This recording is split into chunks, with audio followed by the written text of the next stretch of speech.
नमस्कार दोस्तों, स्वागत है आप सभी का हमारे न्यूज 20 टीवी पर। दोस्तों, मैं आज आपके लिए लाया हूं देश और दुनिया की 20 बड़ी खबरें। तो आपको एक एक करके सभी खबरें विस्तार से बताई जाएगी, तो वीडियो को अंत तक देखें। तो चलिए शुरुआत करते हैं आज की पहली खबर के साथ। दोस्तों, आज की पहली खबर अफगानिस्तान से है। दोस्तों, काबुल में धमाके में 13 यूएस सैनिक की भी मौत। आतंकियों को बाइडेन ने चेताया, ना भूलेंगे ना माफ करेंगे, चुन चुन कर मारेंगे। आपको बताते चलो कि दोस्तों, अफगानिस्तान में गुरुवार को काबुल हवाई अड्डे के पास हुए सीरियल बम धमाकों में अमेरिका के 13 जवानों की मौत हो गई। काबुल एयरपोर्ट पर हुए दिल दहला देने वाले धमाकों में 12 अमेरिकी सैनिकों और एक नौसेना का चिकित्सा कर्मी शामिल था। हालांकि इन बम धमाकों में अब तक कुल 72 लोगों के मारे जाने की खबर है। हालांकि इन धमाकों के बाद भी अमेरिका अपना निकासी अभियान नहीं रोकेगा। राष्ट्रपति जो बाइडेन ने ऐलान किया है कि अफगानिस्तान से अमेरिकी नागरिकों को निकालने का काम जारी रहेगा। वही दूसरी खबर दोस्तों, काबुल एयरपोर्ट पर हमला करने वाले आईएसआईएस के तालिबान को अपना दुश्मन मानता है क्यों? आपको बताते चलो कि दोस्तों, वो अमेरिका के अफगानिस्तान से निकलने को लेकर डिफेंस और टेररिज्म एनालिस्ट ने जो बाइडेन प्रशासन को चेतावनी दी थी। कहा था कि अमेरिका के निकलने के बाद इस्लामिक स्टेट से जुड़े आतंकी अफगानिस्तान का बुरा हाल करने की कोशिश करेंगे। 26 अगस्त को काबुल में हुए हमले ने इस बात को सच साबित कर दिया। इस बम धमाके में अब तक 103 लोगों की मौत हो चुकी है और करीब 200 लोग घायल हैं। इस आत्मघाती हमले की जिम्मेदारी इस्लामिक स्टेट के अफगानिस्तान और पाकिस्तान शाखा आईएसआईएस खोरासान ने ली है। वही दोस्तों, महाराष्ट्र से खबर है। दोस्तों, राणे की जन आशीर्वाद यात्रा फिर शुरू। नारायण राणे बोले, मैं सभी राज जानता हूं, धीरे धीरे ब्रेकिंग दूंगा, 2 रावत शिवसेना को डुबाएंगे। आपको बताते चलो कि दोस्तों, सीएम उद्धव ठाकरे के लिए थप्पड़ वाला बयान देकर गिरफ्तार और फिर जमानत पर रिहा हुए नारायण राणे ने 2 दिनों के ब्रेक के बाद फिर से रत्नागिरी से जन आशीर्वाद यात्रा शुरू की। राणे के खिलाफ नासिक और पुणे समेत 4 शहरों में एफआईआर हुई है। राणे अब भी अपने बयान पर कायम है। बॉम्बे हाई कोर्ट ने 17 सितंबर को राणे की गिरफ्तारी पर रोक लगाई है।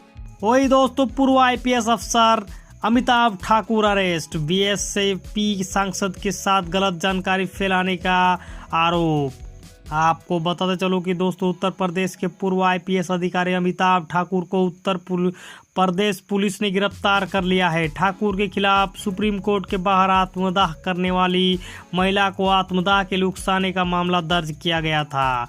अमिताभ ठाकुर को बीएसपी सांसद अतुल राय के साथ कथित तौर पर सोशल मीडिया पर झूठी जानकारी फैलाने की साजिश रचने के आरोप में गिरफ्तार किया गया है। बताते चले कि अमिताभ ठाकुर ने यूपी विधानसभा चुनाव में सीएम योगी के खिलाफ चुनाव लड़ने का ऐलान कर चुके हैं।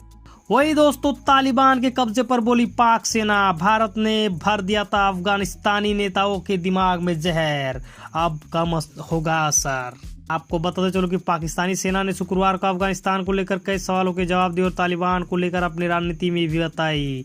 काबुल में एक दिन पहले हुए हमले पर चुप्पी साधते हुए इंटर सर्विसेज पब्लिक रिलेशंस के डायरेक्टर जनरल बाबर इफ्तिकार ने तालिबान के कब्जे पर यह कहकर खुशी जताई कि इससे अफगानिस्तान में भारत का प्रभाव खत्म हो जाएगा। वही दोस्तों, सीएम गहलोत की तबीयत खराब, एसएमएस में एंजियोप्लास्टी। आपको बताते चलो कि दोस्तों, मुख्यमंत्री अशोक गहलोत की तबीयत आज खराब हो गई। सुबह उन्हें सीने में दर्द की शिकायत महसूस हुई और बेचैनी लगी। इस पर वे सवेरे जांच के लिए पहले सिक्किम स्थित डायग्नोस्टिक सेंटर में जांच कराने के गए।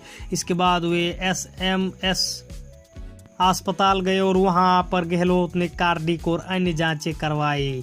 बाद में गहलोत की एंजियोप्लास्टी कराई गई। गहलोत के साथ चिकित्सा मंत्री रघु शर्मा भी रहे। वही दोस्तों, कोविड को लेकर बिगड़ रहे हालात, केंद्र ने 2 राज्यों में दिया नाइट कर्फ्यू लगाने का सुझाव। आपको बताते चलो कि देश में कोरोना वायरस एक बार फिर सक्रियता बढ़ाने लगा है। मामलों की संख्या तेजी से बढ़ रही है। केरल और महाराष्ट्र बिगड़ती स्थिति को देखते हुए दोनों राज्यों की सरकारें प्रतिबंध बढ़ाने के लिए समीक्षा कर रही है। वही केंद्रीय गृह सचिव ने सलाह दी है कि जिन इलाकों में कोविड-19 मामले ज्यादा है वहां पर रात में कर्फ्यू लगाए। वही दोस्तों, अचानक गिरा देहरादून ऋषिकेश हाईवे का पुल और नदी में समा गए वाहन। लोग बोले प्रशासन को पहले ही बताया था। आपको बताते चलो कि उत्तराखंड के देहरादून में रानी पोखरी पुल अचानक से ध्वस्त हो गया। देहरादून को ऋषिकेश से जोड़ने वाली इस पुल के ध्वस्त होने के बाद कई वाहन नदी में समा गए। हालांकि अब तक इस मामले में जान माल के नुकसान की खबर नहीं है। वही दोस्तों, तालिबान खुद हुआ आतंकी हमले का शिकार। काबुल ब्लास्ट में 28 लड़ाकों की मौत। आपको बताते चलो कि अफगानिस्तान के काबुल एयरपोर्ट पर बीते दिन हुए आतंकी हमले में अब तक 103 लोगों की जान जा चुकी है।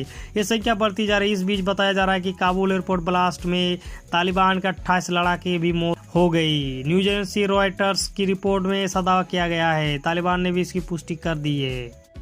वही दोस्तों, कजाकिस्तान से खबर है दोस्तों। काबुल के बाद कजाकिस्तान में मिलिट्री बेस के पास धमाका, 9 कर्मचारियों की मौत। रक्षा मंत्री ने की इस्तीफे की पेशकश। आपको बताते चलो कि काबुल पर हुए धमाके के बाद अब कजाकिस्तान में मिलिट्री बेस पर बड़ा धमाका हुआ है। बताया जा रहा है कि इस धमाके में 9 कर्मचारियों की मौत हो चुकी है, जबकि 90 लोग घायल हुए हैं। देश के रक्षा मंत्री ने बताया कि इस सैनिकों की मौत हुई है। रक्षा मंत्रालय ने मुताबिक करीब 10 ब्लास्ट हुए हैं। रक्षा मंत्री ने बताया गुरुवार को आग के बाउंडर उठे। यह धमाका साउथ प्रक्षेत्र के जम्बिल में हुआ है। वही दोस्तों, काबुल एयरपोर्ट से निकाले गए 95 अफगानियों के शव, मौतों का आंकड़ा बढ़ा। अमेरिका फिर शुरू किया बचाव अभियान। आपको बताते चलो कि अफगानिस्तान के काबुल एयरपोर्ट पर हुए सीरियल ब्लास्ट में 13 अमेरिकी सैनिकों की मौत हो चुकी है। इस हमले के एक दिन बाद अमेरिका ने फिर से अपने नागरिकों और अधिकारियों को काबुल से निकालने की प्रक्रिया शुरू कर दी है। तालिबान के कब्जे से भाग रहे हजारों हताश लोगों को निशाना किए गए 2 आत्मघाती हमले में एक दिन के बाद अफगानिस्तान से निकासी उड़ानें शुक्रवार को फिर से शुरू हो गई। वही दोस्तों, राकेश टिकैत का ऐलान, आंदोलन तेज करने के लिए जल्द होगा बड़ा फैसला। आपको बताते चलो कि तीनों केंद्र कृषि कानूनों विरोध में किसानों के धरना प्रदर्शन को 9 महीने पूरे होने पर कुंडली बॉर्डर पर बृहस्पतिवार को 2 दिवसीय अधिवेशन शुरू हुआ। इसमें देश भर के हजारों आंदोलनकारियों ने हिस्सा लिया। अधिवेशन के पहले दिन सभी नेताओं ने एकमत होकर आंदोलन को जारी रखने और इसे तेज करने पर जोर दिया। वही दोस्तों, असम में संदिग्ध उग्रवादियों ने 5 ट्रक ड्राइवरों को जिंदा जलाकर मार डाला। आपको बताते चलो कि जानकारी के मुताबिक घटना गुरुवार रात दीमा हासाओ जिले के लंका रोड स्थित दिस्माओ गांव के पास घटी। दीमा हासाओ में उमरगंगसो लंका रोड पर दिस्माओ गांव के पास 7 ट्रक जा रहे थे। उसी में 5 ट्रक ड्राइवरों को जिंदा जलाकर मार डाला गया। वही दोस्तों, यूपी से खबर है दोस्तों। बीएसपी उत्तराधिकारी पर हुआ सतीश मिश्र से सवाल तो मायावती ने किया साफ, मेरी सेहत ठीक जो होगा वो दलित होगा। आपको बताते चलो कि उत्तर प्रदेश में विधानसभा चुनाव धीरे धीरे करीब आ रहे हैं। ऐसे में कौन किसके साथ चुनाव लड़ेगा, यह सवाल भी गहराता जा रहा है। उत्तर प्रदेश की बड़ी राजनीतिक पार्टियों में शामिल बीएसपी की बात करें तो इस बार यह पार्टी ब्राह्मणों को भी लुभाने में कसर नहीं छोड़ रही है। एबीपी न्यूज पर शिखर सम्मेलन कार्यक्रम के दौरान बीएसपी के वरिष्ठ नेता सतीश चंद्र शर्मा से पूछा गया कि मायावती उन्हें अपना उत्तराधिकारी बनाएगा और मुख्यमंत्री पद के लिए उनका नाम आगे करेगी। दोस्तों, इलाहाबाद हाईकोर्ट से जीत मिलने के बाद डॉक्टर कफील योगी सरकार की मनमानी बेनकाब। को बताते चलो कि गोरखपुर के बीआरडी मेडिकल कॉलेज के निलंबित डॉक्टर कफील खान को भड़काऊ भाषण मामले में इलाहाबाद हाईकोर्ट से बड़ी राहत मिली है। इलाहाबाद हाईकोर्ट ने डॉक्टर कफील खान के खिलाफ क्रिमिनल प्रोसीडिंग को रद्द कर दिया है। वही दोस्तों, गाजीपुर से खबर है दोस्तों। बाल काटने गए 16 साल के लड़के को नाई ने कैंची घोंप कर मार डाला। कई बार कर साथी को भी घायल। आपको बताते चलो कि उत्तर प्रदेश के गाजीपुर के भंवरकोल थाना क्षेत्र के पखनपुर में गुरुवार की शाम सैलून में बाल काटने के दौरान हुए विवाद में नाई ने 16 साल के किशोर के पेट में कैंची घोंप दी, जिससे उसकी मौत हो गई। नाई ने लड़के के साथी पर भी कैंची से वार कर गंभीर रूप से घायल कर दिया। वही दोस्तों, ट्रेन में एसी का सफर होगा सस्ता। एसी 3 से 8% कम होगा एसी 3 इकोनॉमी का किराया। आपको बताते चलो कि अब सस्ते दर पर एसी ट्रेन में लोगों को सफर करने की सुविधा मिलेगी। दरअसल एसी 3 इकोनॉमी क्लास कोचों में सामान्य एसी 3 टियर कोच की तुलना में सफर सस्ता होगा। भारतीय रेल ने नए एसी 3 इकोनॉमी क्लास का किराया तय कर दिया है। वही दोस्तों, बीएचयू में बवाल। देर रात राजाराम और बिरला हॉस्टल के छात्र के बीच पत्थरबाजी और फायरिंग। आपको बताते चलो कि वाराणसी के काशी हिंदू विश्वविद्यालय में गुरुवार रात 11:15 बजे मामूली विवाद के बाद राजाराम और बिरला हॉस्टल के छात्र आमने सामने आ गए। आपको बताते चलो कि दोस्तों वाराणसी के काशी हिंदू विश्वविद्यालय में गुरुवार रात 11:15 मामूली विवाद के बाद राजाराम और बिरला हॉस्टल के छात्र आमने सामने आ गए। देखते ही देखते दोनों हॉस्टल के छात्रों की तरफ से पत्थरबाजी शुरू हो गई। इस दौरान पेट्रोल बम चले और हवाई फायरिंग भी हुई। वही दोस्तों दिल्ली निकली न्यूयॉर्क, शंघाई और लंदन से भी आगे। फोर्ब्स इंडिया की इस लिस्ट में रही नंबर 1। आपको बताते चलो कि देश की राजधानी दिल्ली सीसीटीवी कैमरों के मामले में दुनिया के कई बड़े शहरों की लिस्ट में पहले नंबर पर काबिज हो गई है। दिल्ली में प्रति वर्ग किलोमीटर में 1826 कैमरे लगाए गए हैं। ये बात फोर्ब्स इंडिया द्वारा किए गए एक सर्वे में पता लगी। इस सर्वे न्यूयॉर्क, शंघाई और लंदन समेत 20 शहर शामिल थे। वही दोस्तों फिर डराने लगा कोरोना। लगातार दूसरे दिन 40,000 से ज्यादा केस, लगभग 1/3 केरल से। आपको बताते चलो कि कोरोना वायरस के सक्रिय मामलों में तेजी से इजाफा हो रहा है। शुक्रवार सुबह जारी आधिकारिक आंकड़ों में सक्रिय मामलों की संख्या 3.44 लाख तक पहुंच गई। गुरुवार को आंकड़ों में 3.33 लाख सक्रिय मामले थे। तो दोस्तों आज के लिए बस इतना ही। दोस्तों अगर हमारे वीडियो आपको पसंद आए तो वीडियो को लाइक करें, शेयर करें और सब्सक्राइब करें। दोस्तों इस तरह का डेली न्यूज अपडेट पाने के लिए बेल आइकन को दबाना ना भूलें। नमस्कार, आदाब, सत श्री अकाल, जय हिंद, जय भारत।